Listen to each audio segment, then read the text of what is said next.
Hello students, हमारा आज का टॉपिक है मेन मेमोरी। जब हम मेमोरी हायरार्की के बारे में डिस्कस कर रहे थे तो हमने देखा था कि हमने लेवल्स में डिवाइड किया है मेमोरी को और उसमें एक लेवल था हमारा मेन मेमोरी।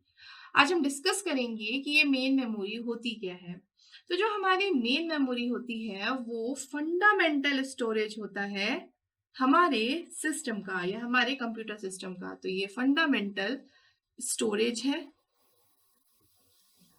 जो भी डेटा रन होना होता है उसको सेकेंडरी मेमोरी से प्राइमरी मेमोरी में आना पड़ता है। होता क्या है, जब आप सी या सी प्लस प्लस के प्रोग्राम बनाते हैं उसके बाद उसको आप सेव करते हैं, तो जब आप सेव कर देते हैं तो वो सारे प्रोग्राम जाते हैं सेकेंडरी मेमोरी में। लेकिन हमको पता है कि हमारा जो सीपीयू होता है वो डायरेक्टली सेकेंडरी मेमोरी को एक्सेस नहीं कर सकता।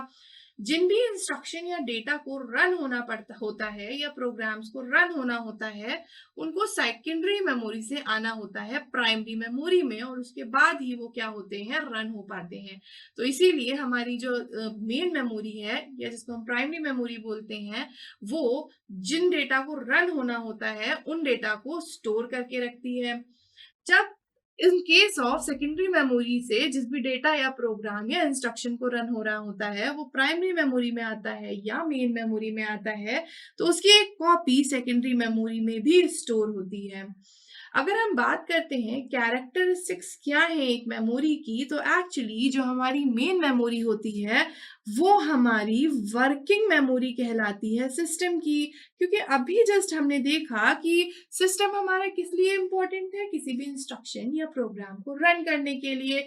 और ऑब्वियसली इंस्ट्रक्शन और प्रोग्राम रन होने के लिए आ रहे हैं प्राइमरी मेमोरी या फिर मेन मेमोरी के पास। इसीलिए मेन मेमोरी को हम बोलते हैं कि ये वर्किंग मेमोरी है हमारे कंप्यूटर सिस्टम की।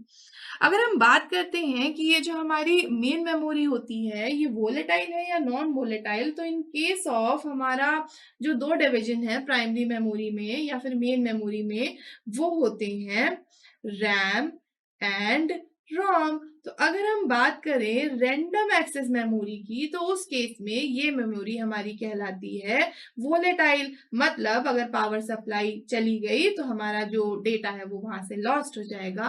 और अगर हम बात करते हैं रोम की तो इस केस में हमारी जो मेन मेमोरी होती है वो कहलाती है नॉन वोलेटाइल। तो जो हमारी मेन मेमोरी है वो वोलेटाइल और नॉन वोलेटाइल होती है, दोनों ही होती है। डिपेंड करता है हम किस टाइप की मेमोरी की बात कर रहे हैं मेन मेमोरी में ही। जो नेक्स्ट हमारा टॉपिक इसमें पॉइंट है वो ये है कि जो हमारी मेन मेमोरी होती है उनको उसको हमारी इंटरनल मेमोरी है हमारे कंप्यूटर सिस्टम की, इसको इंटरनल मेमोरी बोलते हैं। ये फास्टर होती है सेकेंडरी मेमोरी से।